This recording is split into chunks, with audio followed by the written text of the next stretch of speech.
Well, welcome and thank you for joining us today. My name is Beatrice Dupuy and I'm Director of Circle, and I'm joined this morning our time by Kate Mackay, Associate Director, and Marisol Aguirre, Outreach Coordinator. And they will both be monitoring the webinar behind the scenes. All right, we're at the top of the hour and I think we should get started. First, I'm going to make a few announcements. But in the meantime, while I do these, please drop the place you're joining us from today. So for those of you who are not already familiar with Circle, we're one of 16 language resource centers funded under Title VI by the US Department of Education. And our mission is to develop and provide quality instructional materials and professional learning opportunities to language educators. Circle is housed here at the University of Arizona in the College of Humanities. And for more information about what we do and the resources we offer, you can visit the two links at the bottom of this slide. So today's webinar is the second of a three-part series focused on virtual exchange in language education. Please take note of the next one, which will take place on December 12th, and will be led by Marta Tesador, who will focus on service provider virtual exchange. The recording of last fall's springs and summer webinars are now available on our YouTube channel, and the first webinar of our current series is also available.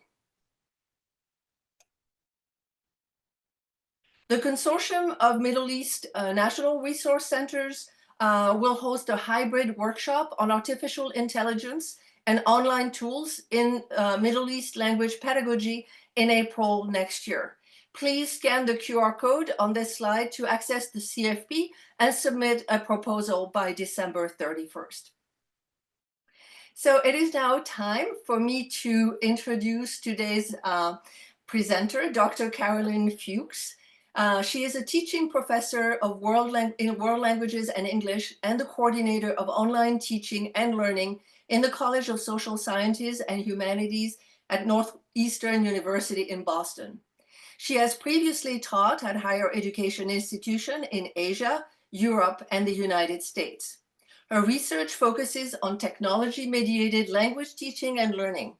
She currently serves on the board of Uni Collaboration and is the co-author-in-chief of the Journal of Virtual Exchange.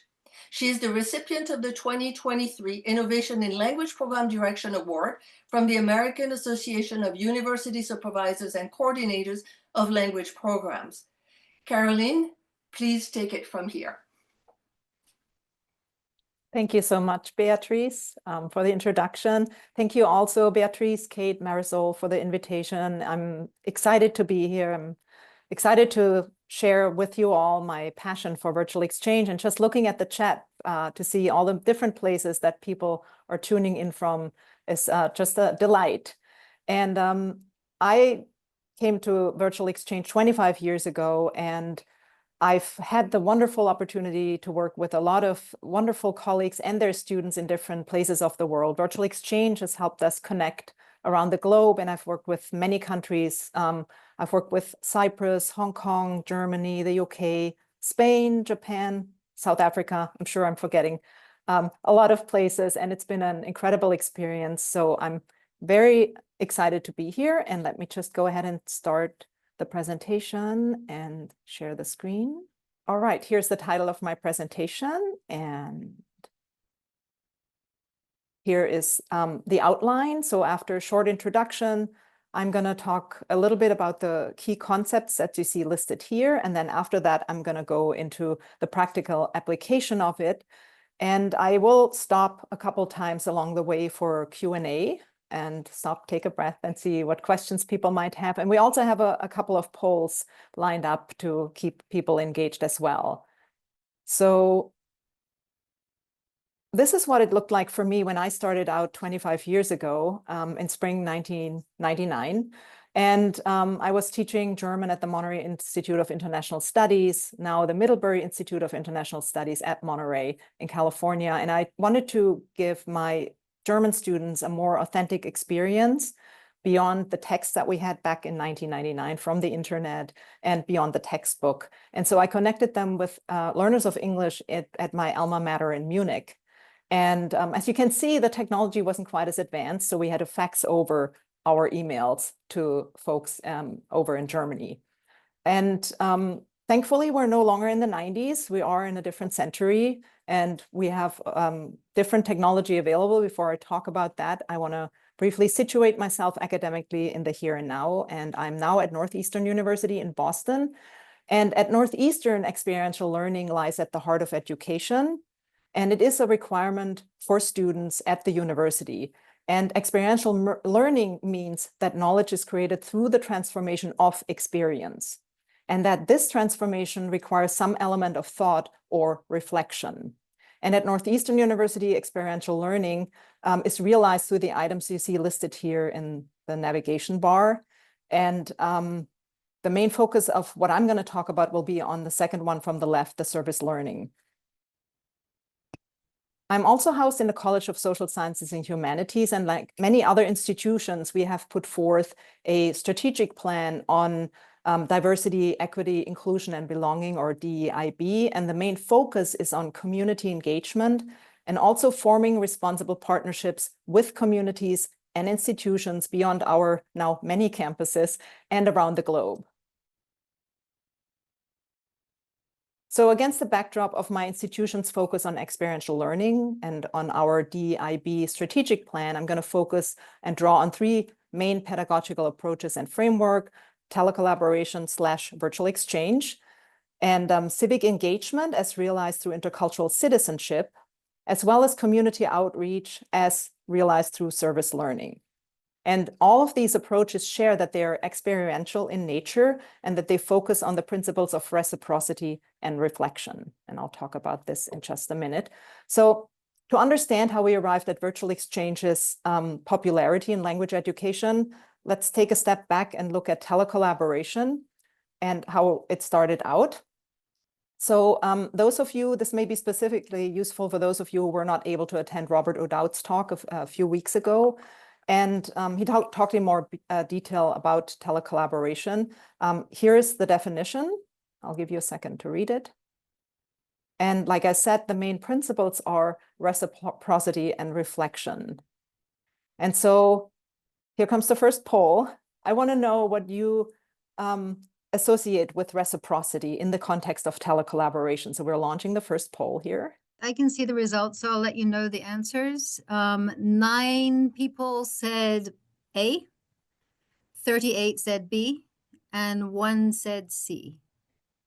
Right. So yes, it's a mutually beneficial partnership for all participants, and in the context of telecollaboration, equal use of the target language. And we'll talk more about this in a second. Moving on to the second poll, reflection. What do you think this primarily refers to? So there were 49 responses to the poll. 1 person said A, 46 people said B, 3 said C, and 2 said D. And it is B again. Provide students with the opportunity to process their experiences, reflect on their insights, and consider the impact of their interactions. Thank you, everyone, for participating. And so key Pell exchanges in language education, we just clarified that they are based on reciprocity and principle of reflection. They started out with the International Email Tandem Network, or eTandem Europa, back in the 90s at the Ruhr-Universität in Bochum in Germany. And many projects have been conducted since then. And in the beginning, people used email and chat, synchronous, asynchronous, text-based tools to do that. And actually, Tella's early study was in Finnish secondary schools using email. And one influential model that you may be familiar with is the Cultura project from the MIT, Massachusetts Institute of Technology in Boston, that also started in the 90s, late 90s. Around the same time I was experimenting with technology and on the West Coast, Gilbert Furstenberg and Sabine Levet and colleagues started with the Cultura project, and they connected their learners of French at the MIT in Boston with learners of English in France. And they use primarily asynchronous tools. And students, what they did was they read parallel text, so in English and in French, and responded to different activities that they were given. For example, the word association you see listed here, and they did this in the first language. So on the left, you see responses from students in the US to the term elite, and then on the right, responses from students in France to the term elite. And then they compared and contrasted. And here's another one. This is a sentence completion activity. So for example, a good neighbor for the students in France was someone who wouldn't call the police at the first sign of noise. And the Cultura website is actually a great resource for anyone, not just people wanting to engage in virtual exchange, telecollaboration, but just looking for hands-on activities to have some stimulus for discussion in class. So this is actually also on the resource list that I have provided. Okay, so like Cultura, many telecollaborations were grounded in Mike Byram's intercultural communicative competence model from 1997 that was revised in 2021. And so basically, he combines communicative competence with the 5 dimensions of intercultural competence that can be taught in the foreign language classroom, and you see them listed here. And although widely used, the model has been criticized for being too binary, and it's for being too normative and based on Eurocentric discourses. Other models exist, for example, Deardorff, and hers focuses on open-mindedness, respect, and curiosity. And the reason I'm bringing up the Mike Byram model is that it has been widely used, and it's also laid the groundwork for the intercultural citizenship education framework that he has put forth. So I'll come back to that.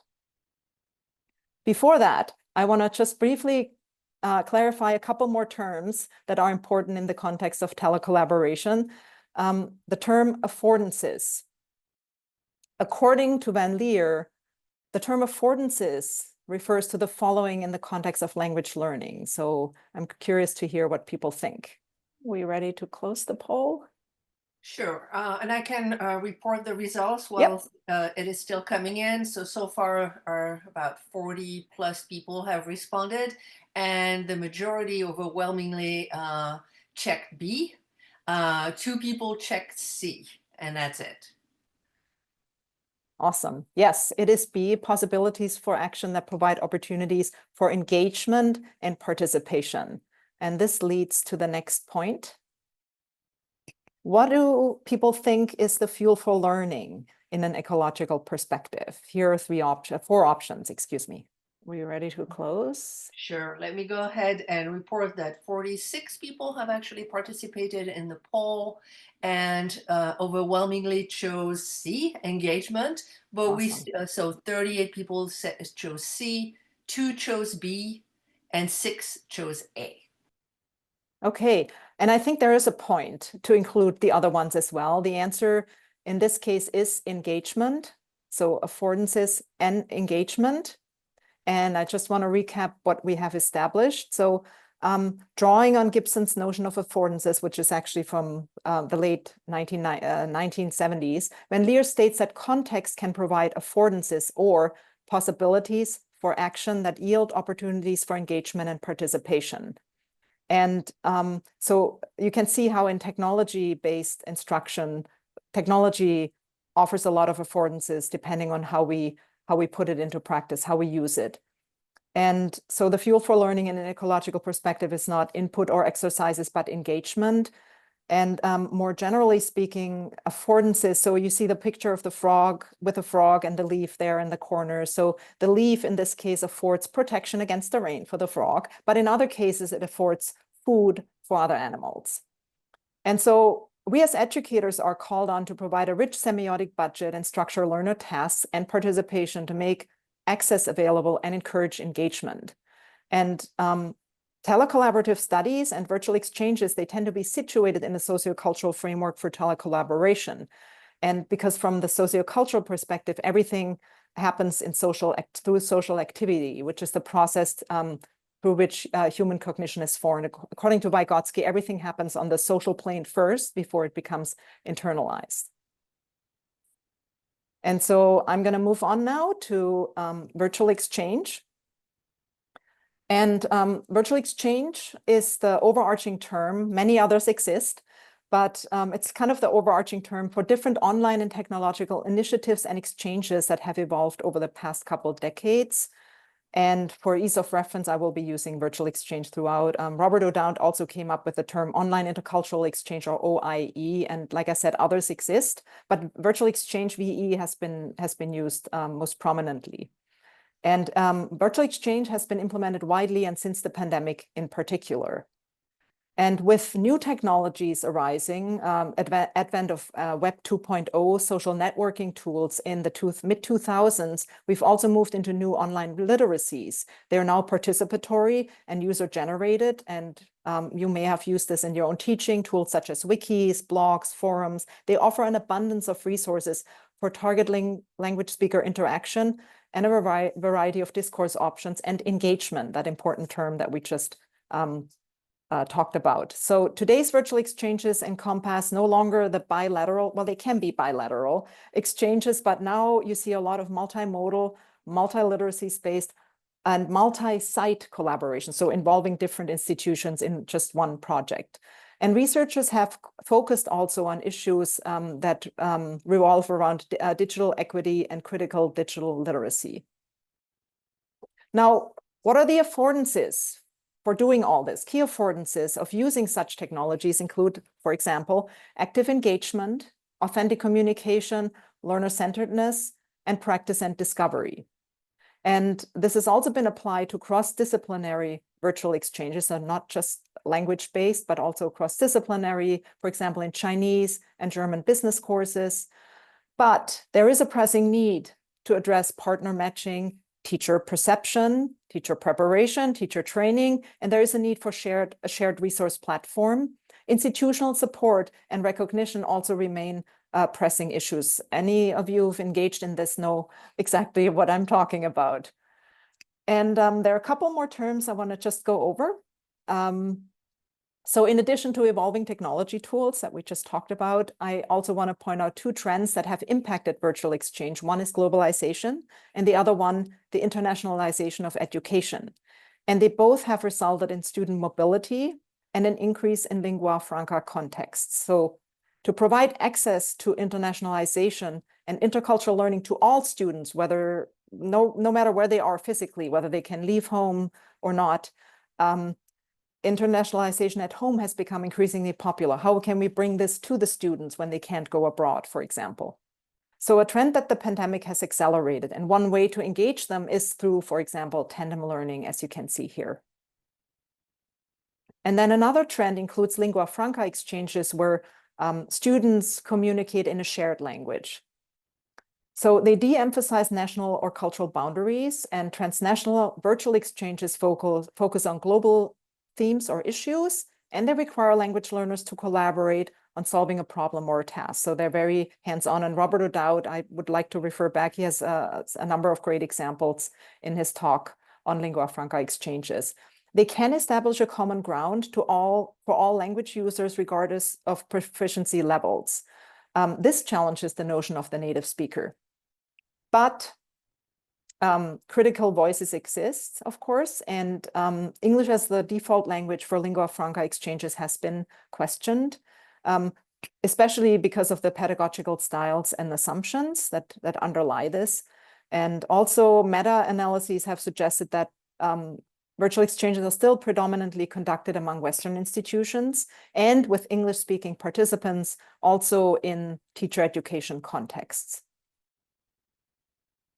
But there's been growing interest in virtual exchange across the globe, and for example, in Asia-Pacific regions and the Middle East.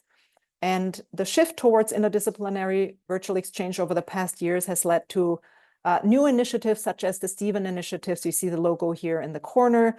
This is a nonprofit based in Washington, D.C., and it's named after the late ambassador to Libya, Christopher Stevens. It started in 2015. And it provides, it's an international effort to build global competence and career readiness for young people in the United States and in MENA countries, meaning Middle East and North Africa. And they've had 40,000 participate in 2021. And the projects provide cross-cultural experiences and collaboration with peers worldwide without leaving their communities. So it's all done from home. And here is another one, SUNY COIL. This is State University of New York. And COIL is Collaborative Online International Learning. And this was started by SUNY, and one of the leading international organizations that focuses on globally networked learning.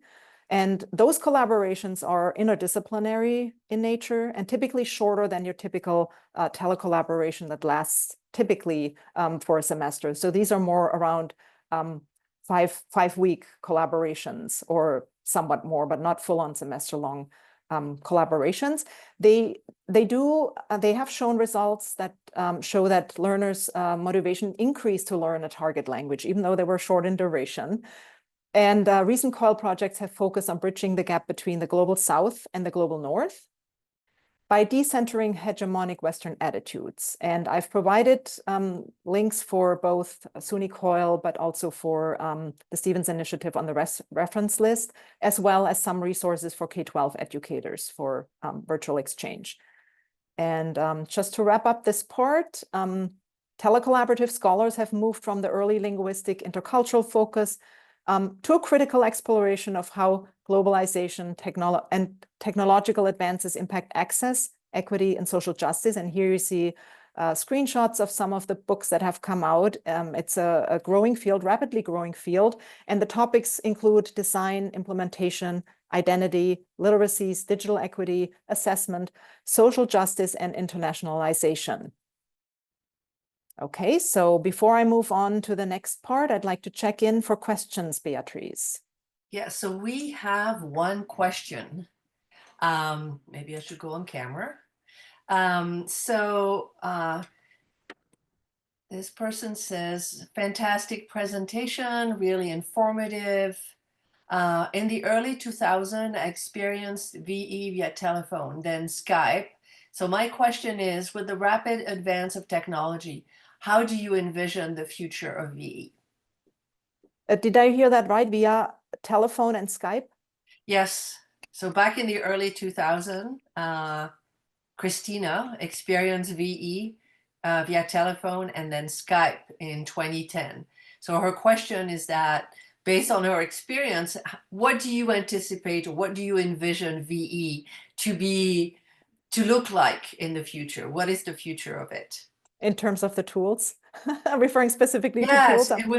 Given the rapid advance of technology, so how is that going to impact VE in the future? I think that is a really great question, and I think it's really big. And when I think, so technology is not value free. Technology is produced by someone who also collects the data on people using the technology. And so I think this is always something that we need to keep in mind. And I think, I mean, yes, I also use Skype. I use the telephone. I use fax machines. It will evolve with new technologies coming out. And I think privacy becomes even a bigger issue. Who produces the tools that we're using? And this is actually, I think, something for K-12 as well. What do we actually have access to? What can we use of all the tools available? And I remember when we started out using the social networking tools, Facebook and all of that, there was very little concern about the privacy aspect involved in the beginning. But people have moved away, just like people have used Twitter in virtual exchanges, and then now it's become X, and some people have stopped using that tool. So I think it will continue to evolve as tools evolve, but we also need to critically think about what can we realistically use in our context. Do we have any firewalls, for example? Do we have any constraints in our educational, institutional setting? What are their preferred tools of choice? And then how do we deal with the data that we actually leave, the footprints we all leave on these tools? So I think that is a really, really great question that I would like to invite everyone to perhaps contribute to when we talk about it at the end. But that's the best I can say. If you're referring to AI, I think that is just something that applies across the board. Do I think we're going to all be avatars in the future, communicating with other avatars through virtual exchange? Probably not. Yeah, so I think it'll just evolve. And I think privacy and who owns the tools and who collects the data are really important questions to ask when we choose different tools. So Christina says, thank you for your thorough answer to her question. There is another question, and I'm not sure whether you'll be talking about this, but Michelle has a question and is asking, do you have any tips on finding a suitable partner for VE? Oh, yes, yes. I don't want to go out of the presentation right now, but on my resource list, there is Uni Collaboration, and they have partner fairs. So Uni Collaboration, if you click on the link, takes you to all kinds of resources for virtual exchange to find a partner. And there are other ones, like if you go on the Stevens Initiative website, there are a lot of them. And I don't know if this is for higher ed or K-12. There are also a lot of resources for K-12, how to connect your classrooms.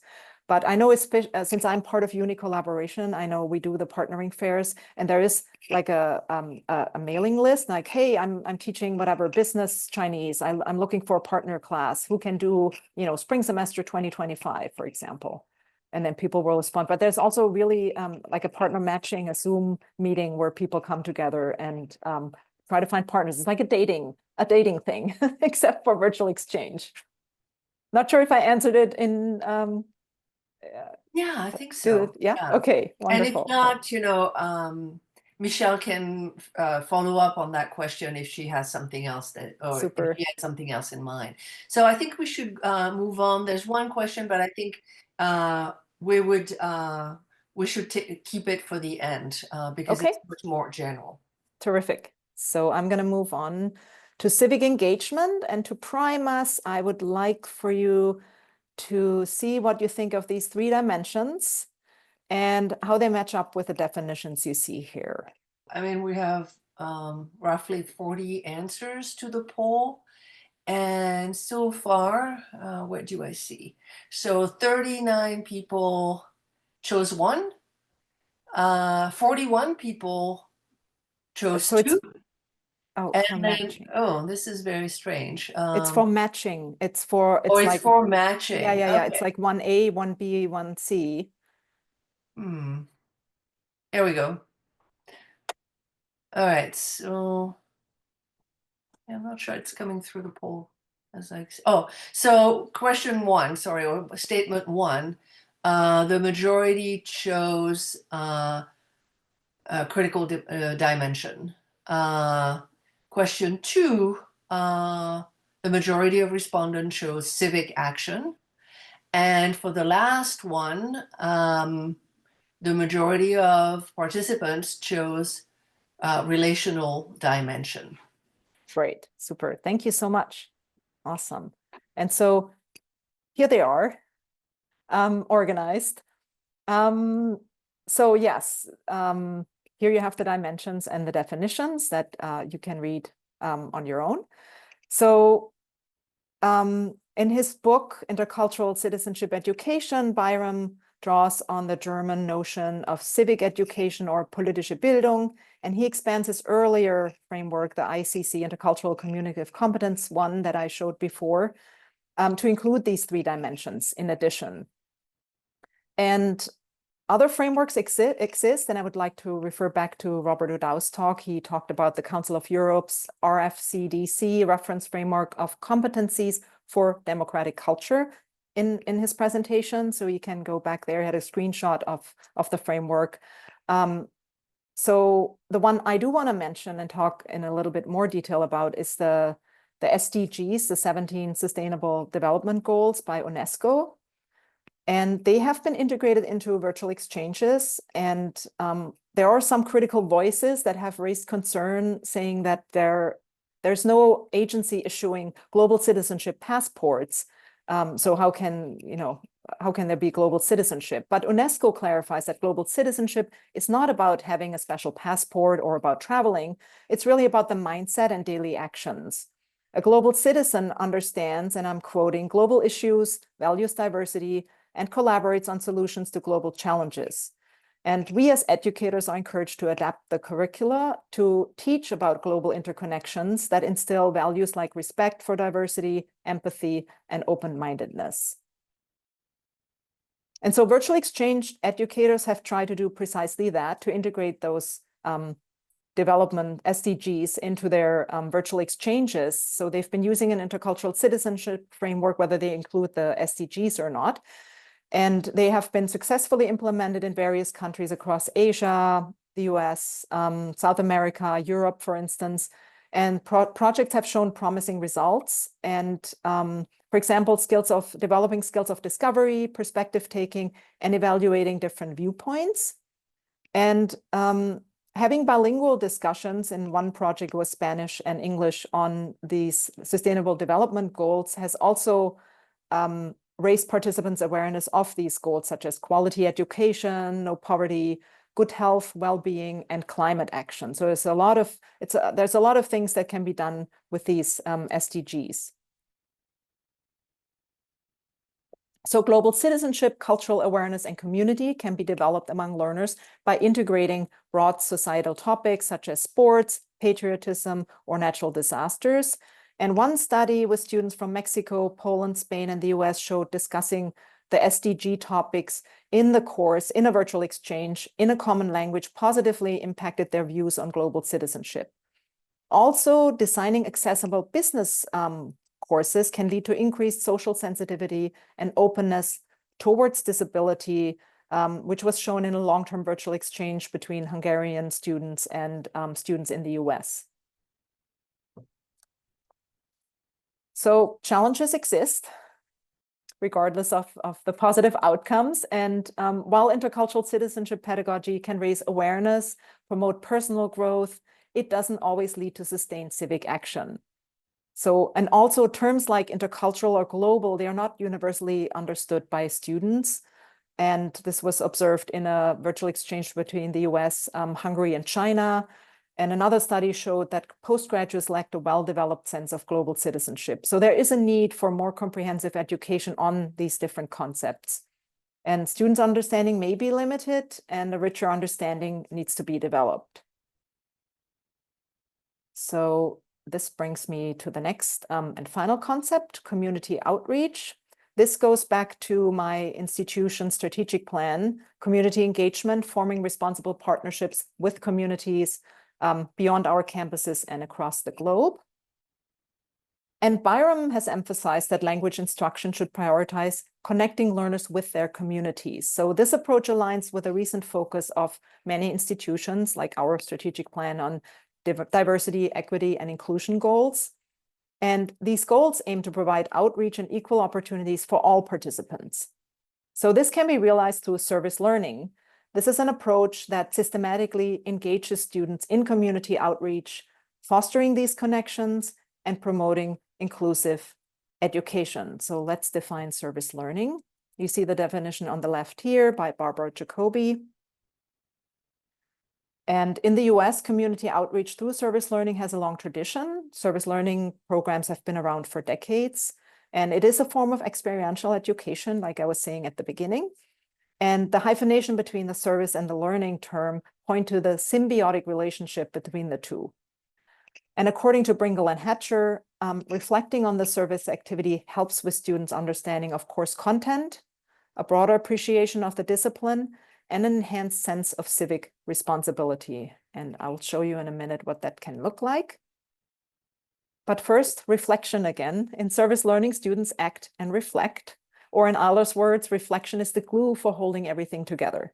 Rauschert and Byram stress that service learning strengthens both the academic curriculum in schools and it can promote civic responsibility. And since the late 1990s and 2000s, service learning has also been implemented in language education, primarily in Spanish and English writing programs, with the goal to bridge the achievement gap. And there are some very positive outcomes I'd like to report on. So for instance, in Spanish service learning, immersion outcomes include linguistic and motivational gains. And studies have also shown gains for linguistic self-confidence and that it can reduce anxiety about speaking with other target language speakers. Other outcomes show conceptual gains and improved writing skills. And a large-scale study found that interacting with target language speakers felt more confident and saw more gains in oral communication. And service learning experiences also enhance cultural learning and community attitudes. And so they can impact positively not just the students who interact with the community, but also the communities in which the students serve. And one final piece to the puzzle, intergenerational service learning. So intergenerational service learning programs, they have been effective in addressing social isolation, disconnectedness, and ageism. And research primarily in healthcare show that these programs can reduce ageism in students and impact young children's perceptions of older adults positively. For example, undergraduate students that engaged in elderly care programs showed decreased ageism, and second graders valued interactions with their grandfriends and had fewer stereotypes after the interactions. And then in Germany, the foundation Stiftung Lernen durch Engagement, Foundation Learning Through Engagement, has run school projects like a cell phone driver's license, where students teach older adults to use technology. In language education, one example is English learners in France were connected with older adults in the United States. And even though they would have preferred to work with a peer in the United States, they really enjoyed interacting with the older adults, and they found it helpful, especially for vocabulary. And advanced German learners, this was not a virtual exchange, this was in person. They improved language skills and confidence by engaging in person with dementia patients.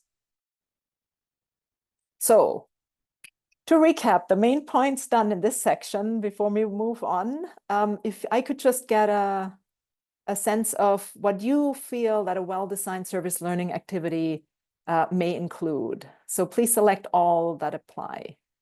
Okay, can we close the poll? So the majority of poll participants chose A, C, and E. Just a few chose B and C, but the overall majority chose A, C, and E. Yes, great. Yes, and meets identified community needs, includes structured opportunities for reflection, and promotes student learning and development. Thank you so much. And at this point, I also want to take a quick break again to check in for questions before we move on to the hands-on part. Are there any questions? There are a couple of questions that I think, at least one question. So someone earlier was asking, so it was Michelle asking about how do you find partners? But here Abdullah asked, how can we resolve the time difference between participants? Yeah, that's a good one. That's been documented in the literature for a couple decades. It's a big issue. Thank you for bringing that up. I think so. The institutions where I've been to do when I did virtual exchanges, I've always looked for the overlap of academic calendars in a certain semester. So for like doing a project from the US with Europe, the spring is not a good term because they just don't overlap. Academic calendars don't overlap enough. So fall is the semester to do them in. And so I think it really depends on where you are. And I think that kind of overrides what we talked about before, where to find partners. I think that is, if you can't align calendars, then it's going to be very difficult, even though you may have found a perfect partner with a perfect partner class. So I think that is kind of an overarching parameter that needs to be in place before you can engage. So it's something to be, mindful of, something you may be able to research before you look for the partner, like what institutions in what places, but that's probably a lot of work. You can also find the partner and then see if it matches in terms of calendars, but it's a difficult one. I mean, you could do more asynchronous parts, but if so I did a project, I was in Hong Kong with Germany, and there was a 12-hour time difference, 13 when the clock was changed, only in one part, not in the other. And it was very difficult for students to meet synchronously they used Facebook chat at the time to hook up with one another and work on the projects. So maybe just some leeway when this is the case. You can't help it but have an institution that is really in a different time zone. I think as long as the semesters are kind of sort of matched, the time zone is maybe not that important. You can work around it, but you need to have some sort of overlap with the weeks. Great. I think I will keep Munther's question for the end, since it's it's still related, but it's a little broader. And you just mentioned that you were going to dive into concrete projects at this point, and that was the question that Sarah had. She's eager to hear about implementation and things like that. Great. Yeah. So during what started out for me during the pandemic as an outreach effort to older German-speaking adults in Germany and the US is now a cornerstone of the German program. And it shows potential for implementation across other language programs because it's very versatile. So I'm going to go through all the steps in just a second. But just to preface this, so the COVID-19 pandemic has negatively impacted older adults, both physically and mentally. And in fall 2020, I reached out to the outreach office here at my institution about being put in touch with older adults in Germany for the purpose of setting up an intergenerational exchange with our undergraduate students in the German program. And so since spring 2021, undergraduate classes of intermediate and advanced learners of German have engaged with older adults in the US and in Germany in different formats, tandem partners, whole group, and a mix of both. And they've used different technology tools. We started out with landlines, then Zoom, WhatsApp, and FaceTime. And by including older adults and previously underserved population, we're hoping to cater to the strategic plan of DEIB, community engagement, and responsible partnerships. And here's a photo of students in an intermediate class in fall 2021. And this photo was actually staged so the tandem interaction, the one-on-one interaction with partners overseas happened outside of class. But for the purpose of this article, it was the picture was taken in class. And so originally my intermediate 2 class was going to participate in the pilot 3 years ago, but then turned out it was popular in Germany and we had more older adults who wanted to participate. And so this led of the inclusion of the intermediate 1 class. And this is the intermediate 1 class is taught by a part-time instructor. And since fall 2022, we have also included the advanced classes. And as of spring this year, we've had 233 participants, 114 students, 119 older adults. This also includes recurring participants. So it's not all different people, but people who've participated. 1 older adult has been there since the first semester, the first iteration. And the German learners in our context are from different majors, cultural, linguistic backgrounds, and some are heritage speakers. Class size is typically between 5 and 11, in our case, small classes. And they enroll in the German program to either complete the minor or to fulfill a language requirement for the Bachelor of Arts. And the service learning component is integrated throughout and students get credit for it. Like I said, experiential learning is a graduation requirement, and this is one place where students can get credit for that. And the older adults were recruited by the association's contact person in Hamburg. The older adults self-selected, knowing that technology would be a prerequisite for the engagement. And in the beginning, we used landlines. That wasn't feasible because the calling cards didn't work. So we went to Zoom, WhatsApp, and more recently, FaceTime. And this is really driven by older adults who tell us what they would like to use. So a quick look at all the stakeholders involved in this. On the bottom right, you have the outreach office. They provide resources such as a service learning TA, and they train faculty in service learning. On the left, you see the instructor for full-time, part-time, the undergraduate research assistant that we involved. And then we have 2 community partners, no, actually 3 community partners now. We went from 1 to 3. And then the students and, of course, the virtual engagement at the center. And the outreach office also evaluates the service learning component university-wide through a battery of questionnaires, and they involve the faculty if they wish. This is all IRB approved. And the outreach office was instrumental in our case to reach out to our first community partner, an organization, the sister organization of Little Brothers and Friends of the Elderly in Germany. And then after 3 iterations through the coordinator from that organization, we were able to connect with a second community partner, another nonprofit that was founded with a vision to improve the living conditions of older adults, so 65 years plus in society. In more recent iterations, we've also included local older adults from the Community Aging Network in Massachusetts, and some of them have been invited also outside of the service learning in tandems or whole groups, have been invited as guest speakers, virtual guest speakers. So there's one heritage speaker, older adult heritage speaker in Rhode Island, for example, and she has come into our class virtually to talk about how her parents fled Nazi Germany at the time and what her life is like in Rhode Island and why she is learning German. She's also a learner of German. So it was very inspiring for the students to hear from her. And some of the students have actually been able to meet up with partners in Germany. I've received photos of students meeting up, eating ice cream with the older adult. And one student a year ago stayed with her former partner in Hamburg, and they went to visit the opera and the museum.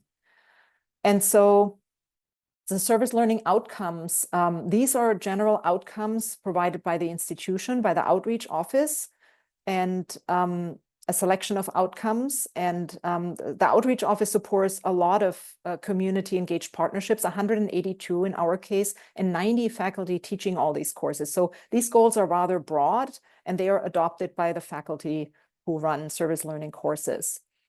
And so the one that most closely aligns with the language course in this case here is cultural competence. And when we apply these to a specific course, in this case, an intermediate course, the service learning the course learning outcomes, service learning specific course learning outcomes can look like this. And it accounts, in our classes, the service learning part component accounts for 1/3 of the grade. So it's a crucial part of the course. So let's now look at the different phases. So all the tasks are based on O'Dowd and Ware's telecollaborative task framework. And you can see here an overview of the timeline and phases for the format. So partner matching process begins with a questionnaire to gather information on both the students and older adults' experiences, interests, and preferred, non-preferred discussion topics. So again, this is the tandem format. The older adults are then interviewed by the project coordinator in Hamburg, who records details into profile sheets. And upon receipt of the profiles, I match them with the students. So students then introduce themselves via a post on a Padlet page on a website that we send over to them.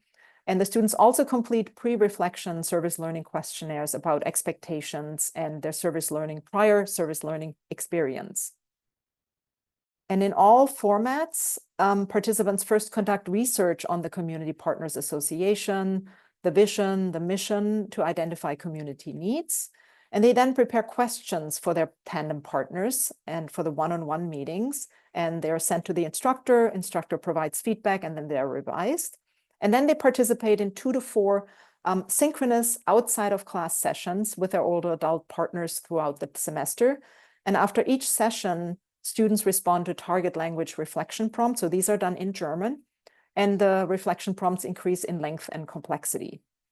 And following Euler, reflections occur continuously before, during, and after the service learning experience. And here's an example. This is a final reflection in English. This is in addition to writing target language reflections. So students comment on the impact of the conversation, surprising elements, intercultural, intergenerational issues, aspects, or lessons learned.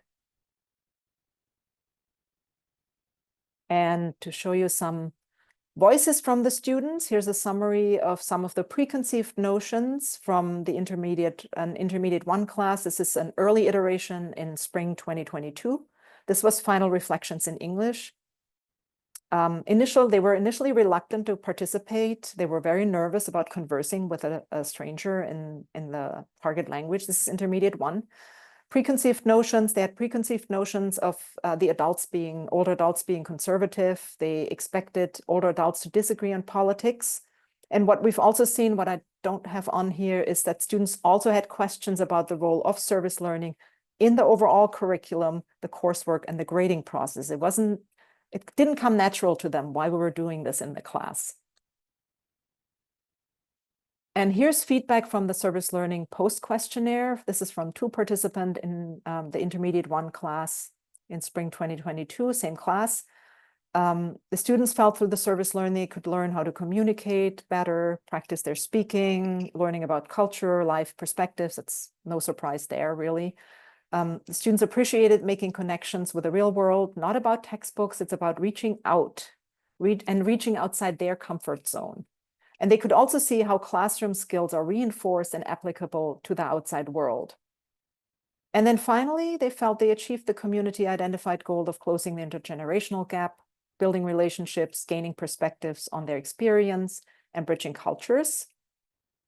And then here are some qualitative results. This is from the next semester. It included 3 returning students from that previous semester. This is intermediate 2 the following semester, including also returning older adults.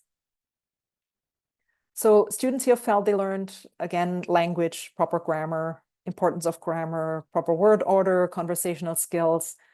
They thought it was great to speak with someone of a much different background. They also felt more excited, motivated about the language, and more comfortable with speaking German. They also made meaningful connections and felt motivated and inspired to go abroad. And they felt they achieved the goal, again, of making older adults feel heard, mentally supporting them and bridging the intergenerational gap. And here are a couple of quotes. This is from an intermediate 2 class, also from spring 2022. The first one comes from Casper, a heritage speaker of German. He talks about his partner's struggle during the pandemic, especially isolation. He learns that the older generation in Germany was affected by the intensification of the war in the Ukraine. And Casper describes his partner as conscientious, kind, sensitive, and resilient, and as a tough cookie he's happy to learn from. And then his classmate, Esther, a trilingual heritage speaker and Casper's classmate, she notes that she could not rely on her partner for linguistic assistance. Her partner did not speak English. And she relates to her partner's professional choices, journalism and sociology, that really stood out to her. And she acknowledges the choices her partner made as a woman at the time. And the quote here is, "This was an excellent lesson for me to hear. It inspired me to follow my goals and desires and not be stopped by what others perceive of me or think is the right path for me." Okay, so moving on to the second format, which is the whole group. So this is a very different format. And in this format, well, students do similar tasks as they do in the tandem setting, in that they research the partner, but they do very different things in that they engage in whole group Zoom meetings in 4 sessions throughout the semester. So the whole class with older adults who are not in the same room over in Germany. And we do this and we play games. Games such as German Jeopardy, and either the students design the games or the TA and I design the games. And here's an example of what a Jeopardy game looks like. And this we designed for intergenerational teams to play. So when the TA and I design the games, students don't have the answer. So they play with older adults together, a Jeopardy game. But when they design the questions, then the older adults play because the students have the answer. So here's another example. This was based on the National Geographic's Weird But True questions. And this is kind of what it looks like. And then here is another one that was designed by the students for older adults to play. And this actually was the topic of digital technologies and AI, which is something that the older adults were very interested in and requested to talk about. So we talked about this in our sessions, and then the students created a Jeopardy game for them. And the question you see here is this is about the possibility to better protect one's social networking data. And the answer to this, in case you're wondering, is to make your settings, set your account to private, make your settings private. So here's an example of a guided reflection in the target language. The English translation here is at the bottom. This is the 4th and final reflection after 4 whole group Zoom meetings with older adults. And the students write about meeting highlights, things they have learned from the older adults, any prejudices they might have had that were confirmed or not confirmed, their Zoom participation, and also their future goals. And students also have to reply to 2 peers. And again, these are all done in German, and these are assessed through rubrics. And here's an example of what the reflection can look like. So the focus here is on perspective changes, lessons learned from older adults, and students receive feedback. So they post an initial discussion forum post, then they receive feedback on the language, for example, present perfect, subjunctive, whatever we've covered in the course, and then they have to bold their revisions in their post. They have to edit their post in the Canvas discussion forum. And so doing reflections in the target language provides them with additional language practice, which is in line with most service learning studies in language education. And then finally, the whole group format. Here we have added on a 3rd phase, the collaboration phase that you see on the right here. And we piloted it a year ago in fall 2023. And in this format, students do all the tasks that you just saw in the whole group format. Plus, they interact with older adults separately in a small group. So one older adult with, let's say, 2 students, or maybe only 1 student, depending on proficiency levels on my end. And they create a story map together. They have to identify a socially pressing issues for the older adults in their community, or the students, and the students, I should say, not or the students. So it's a reciprocal engagement that they do. And they can also use English, German, or a mix of both languages. And some examples include accessibility or housing affordability. And I'll show you an example in just a second. So here are some examples. I don't know if you can see it, but the first story map was on technology, using technology across generations. So these are the topics that students picked. And then issues, problems in Boston and Germany, and then how Germany is improving the lives of older adults.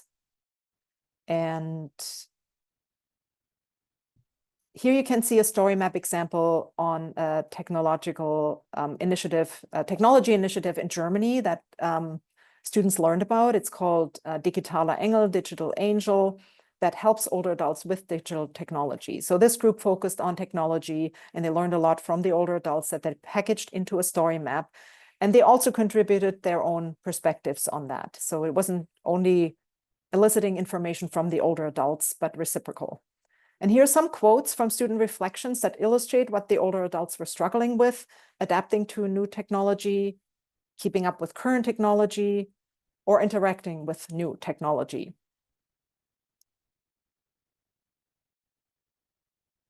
Give you a second to read this.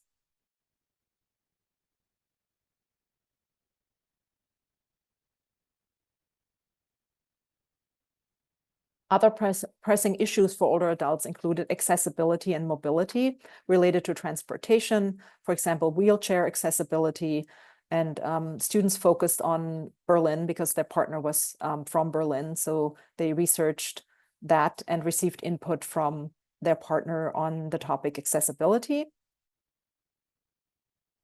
And so in addition to main challenges of accessibility and mobility regarding transportation, other issues that bubbled up were navigating the healthcare system and obtaining medication. So this is also something that students learned about from their older adults.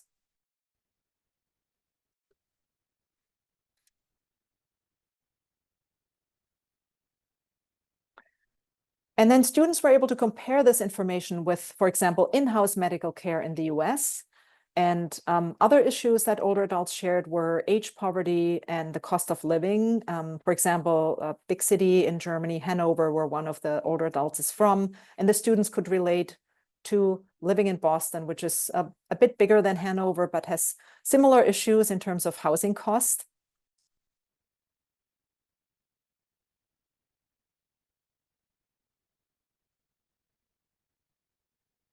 And so this ties in with the 3rd story map on gentrification, the pressing issue for older adults and students alike. And students illustrated this by first researching gentrification in Boston, and then they juxtaposed this with gentrification in Berlin. after having received input from the older adult. And then lastly, a common theme that older adults brought up was loneliness. And this seemed to be caused by a lack of communities for the older adults.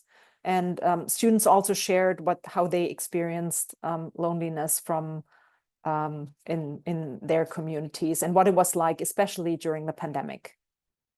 Give you a second to read the quotes.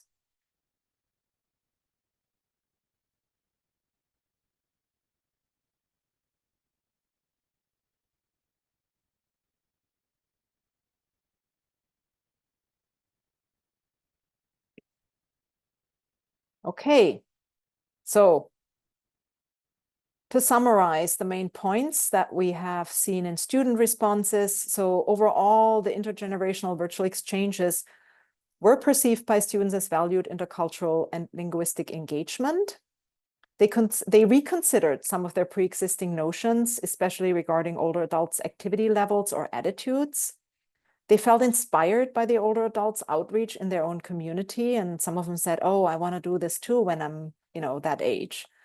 And they also some felt inspired right now to do more in their communities.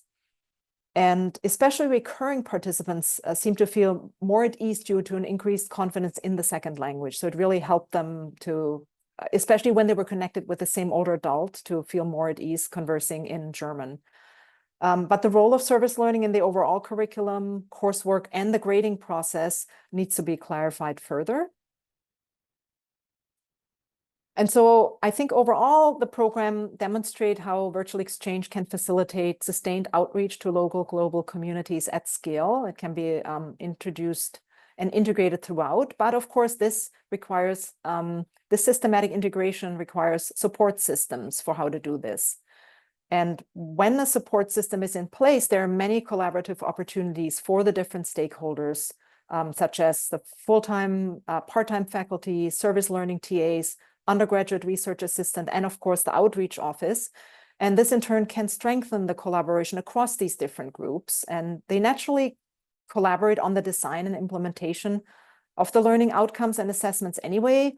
And they can further engage in community-based scholarship and also in students as partners activity. So a lot of it can be designed with students, with the help of the students, because they are after all the end user of all of this.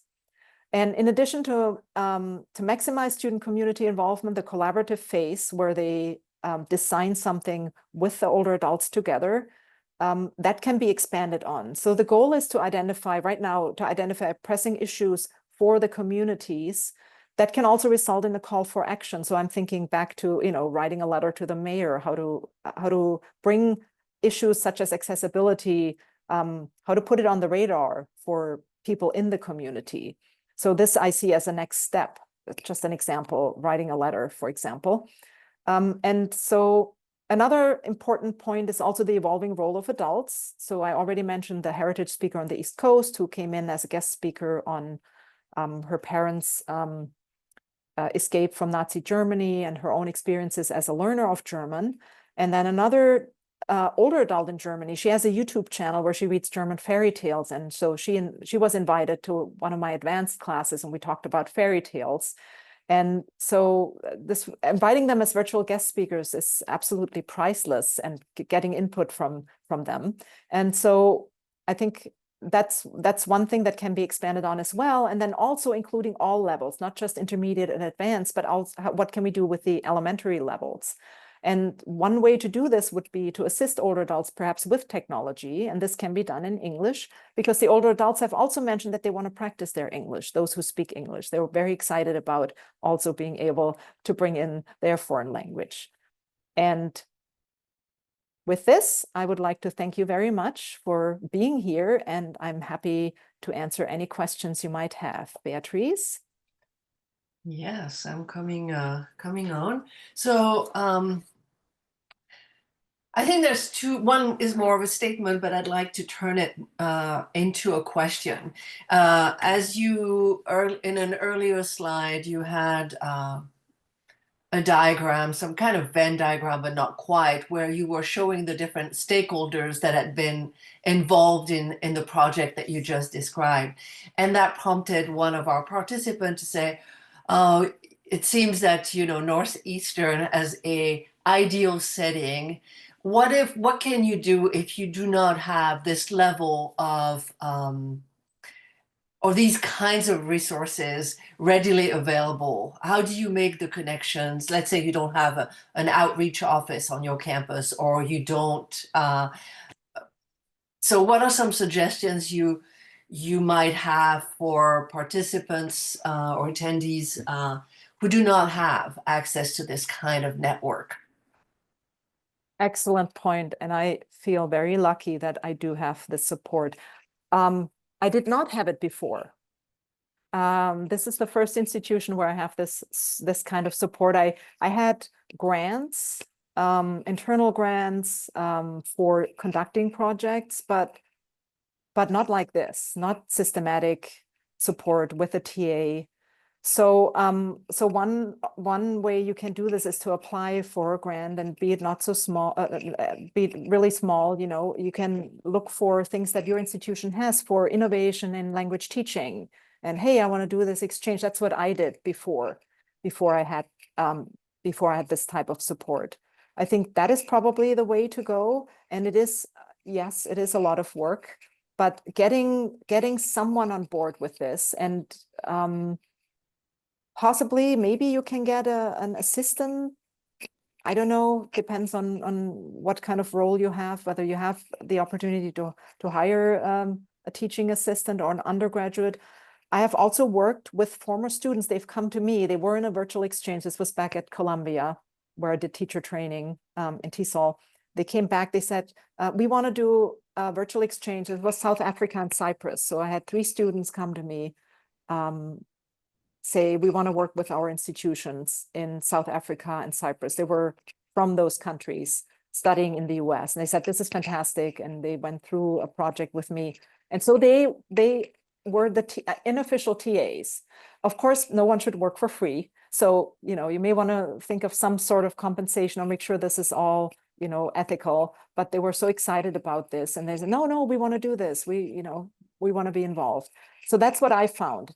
Starting somewhere and getting it on the road. And then perhaps eventually, you can approach your institution and make a point for this needing more support. I think this is discussed. There's a lot of literature on it, that there's lack of support for teachers wanting to engage in this. Thank you. Michelle has a question in relation to the kinds of activities that you ask students to engage in, and more specifically about assessment. And she's wondering if you could talk about the kind of rubrics that you might be using, or if you have one that you could share.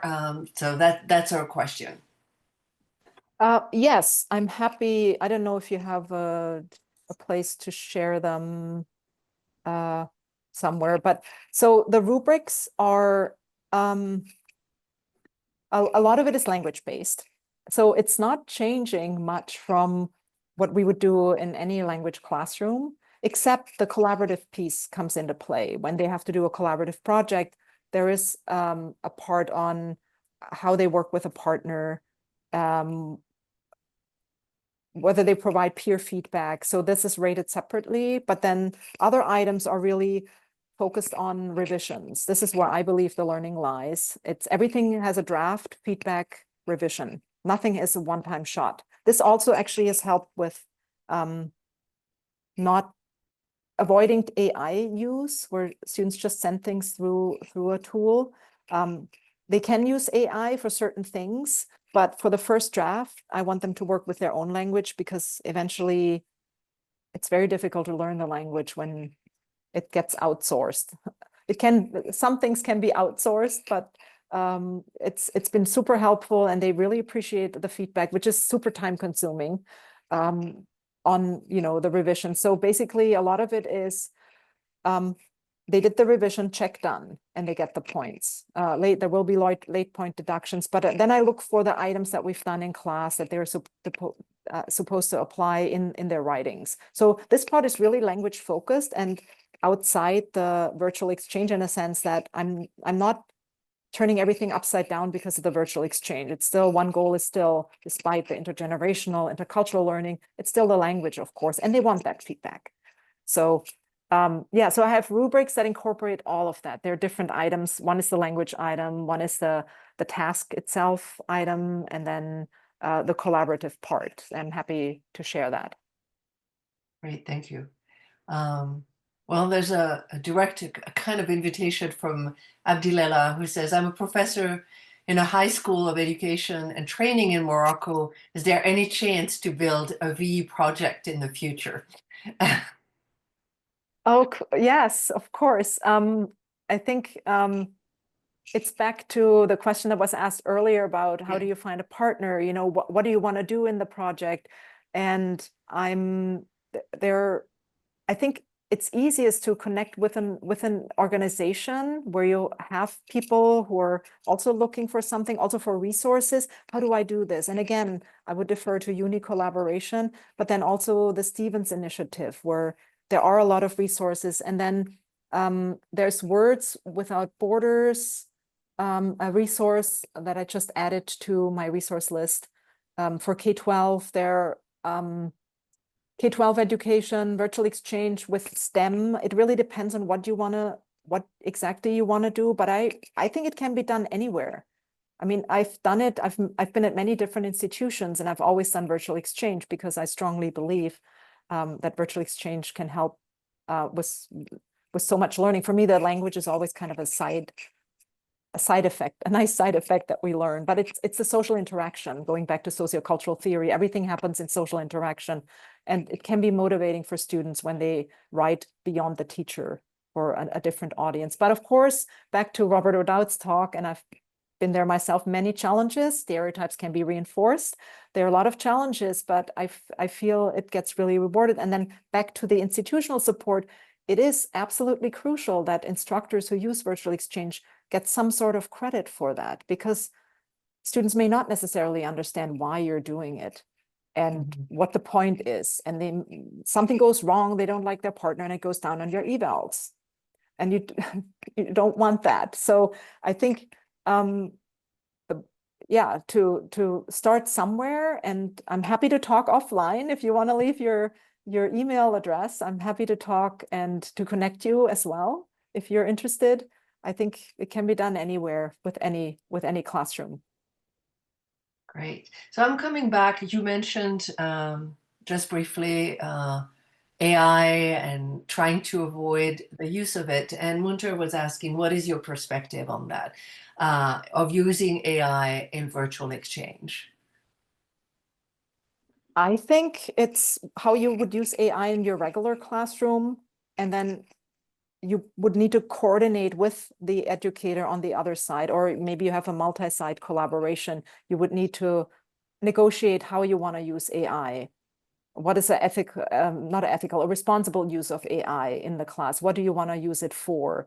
For example, when students collaborate on a project together, a lot of images are copyrighted. What are they allowed to use, not to use? And I think these are important discussions to have.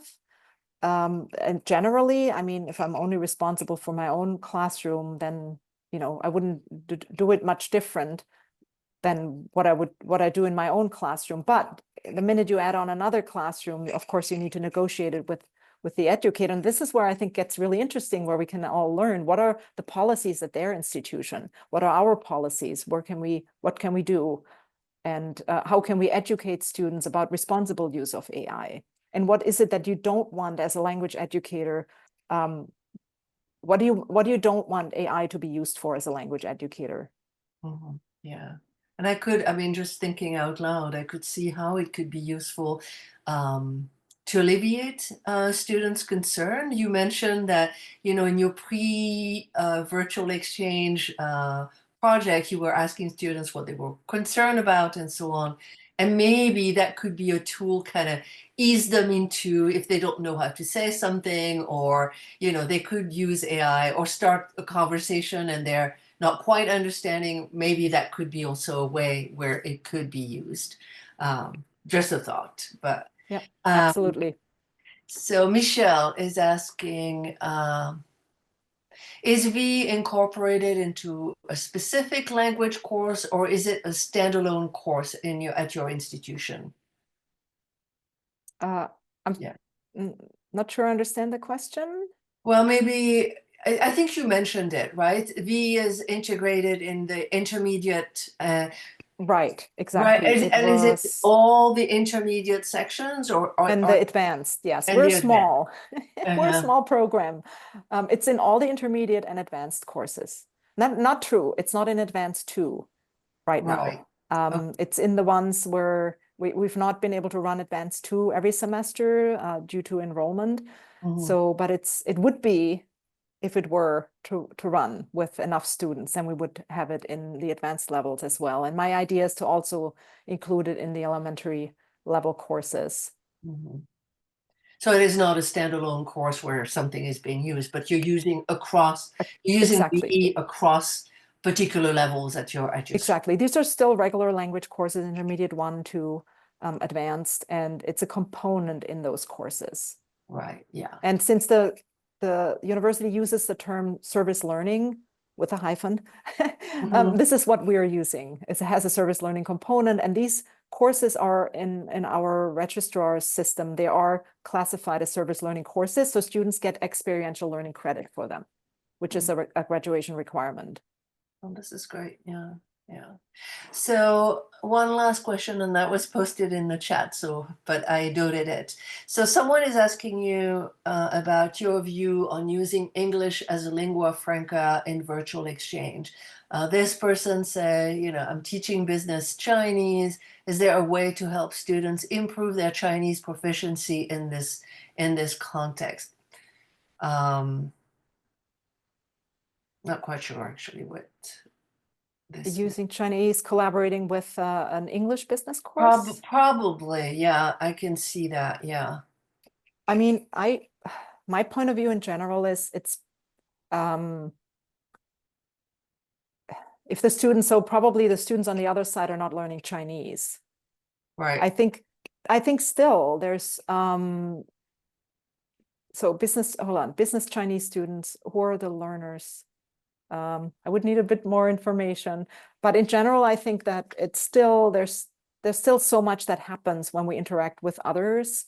If it's not a one-on-one 50%, the reciprocal part of collaboration, 50% English, 50% Chinese, or whatever language you have, I think this is absolutely fine. Do it in the lingua franca. I did mention the concerns that it's always English. Other languages are not used as much, but that means just a call for educators. Let's try to do it more, perhaps. Right. But yeah. I think there's still so much learning that goes on when we collaborate with other classrooms. We have a different socio-institutional context that we work with. And there's so much learning also from my end. I'm always excited about learning more about another colleague in another situation with students and what comes of it. So I think it's absolutely possible. How much language learning will happen for the learners of Chinese, that I, of course, don't know. But I think it's better to do this than not doing it. Right, yeah. Let me see. There's no more questions in the Q&A.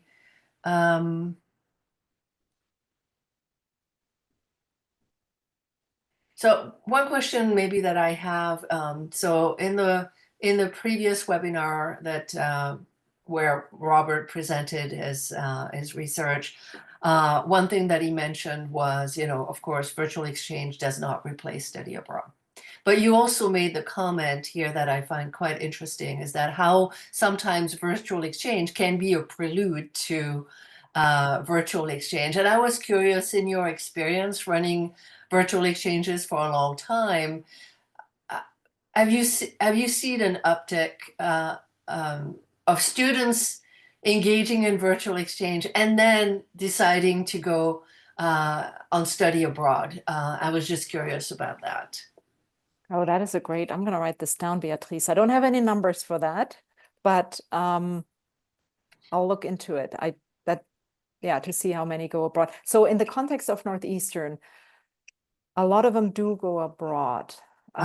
Some of them do study abroad in Germany. They do what's called a co-op, which is where they go for 6 months and they work somewhere. And then most of them get paid for it. And that is also a requirement, a graduation requirement at Northeastern. It's part of the experiential learning, not just studying at the university, but also going and working and then coming back. Has virtual exchange resulted in students becoming more interested? Yeah, it's been definitely the other way around. Those who want to go abroad end up taking the language. They don't have to take German, right? Where they have a choice of languages at our institution. They have a language requirement. Some of them have a language requirement, but it's been the other way around where they want to go and they go, oh, and you're doing this exchange. Okay. But I'll look into how many actually go. That's I've always wondered about this, and maybe also, like you mentioned, so those who already made their minds about going abroad, coming to these courses, and maybe seeing how, engaging in VE is kind of preparing the ground for the kinds of interactions that they will have, but at least here it's a little bit more sheltered. And I wonder if they feel that this is preparing them to interact maybe a little more quickly than they would, or having more of an understanding of the pragmatics that go into conversing with someone on site. I don't know. I'm just curious about that. That's great. I'm gonna start collecting data on this. I mean, yeah, I mean, I know the one person who went to Hamburg and actually stayed with her partner. She mentioned at the beginning she took intermediate 1, then intermediate 2, and had 2 interactions with the same partner. But it wasn't clear she was going to go study abroad. But she did say, "Oh, that actually motivated me." And then she stayed in touch with her partner, and she stayed overnight with her partner, former partner. So I know of one person, but I haven't looked into that. That's great. Thank you.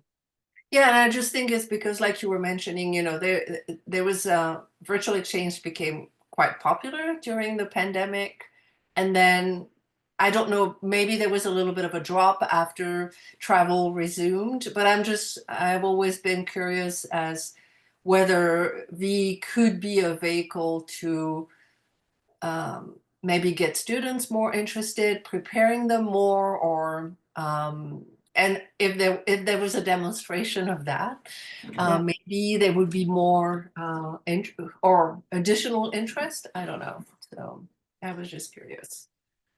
Yeah, and I think maybe at this point I don't really think of the virtual exchange as being something extraordinary, because it's been an integral part of the German program for a few years now.